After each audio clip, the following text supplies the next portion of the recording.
Mga kwentuhan na dapat mong malaman.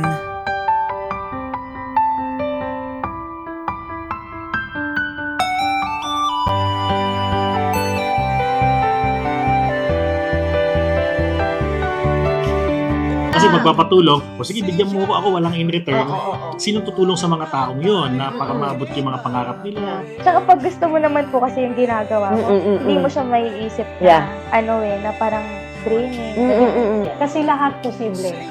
Lahat ng bagay is posible. Do something that you love. Habang pagod na pagod ka, hindi ka give up kasi you love what you're doing.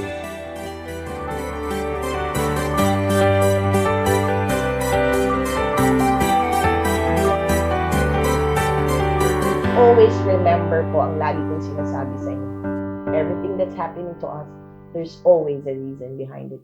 Bye!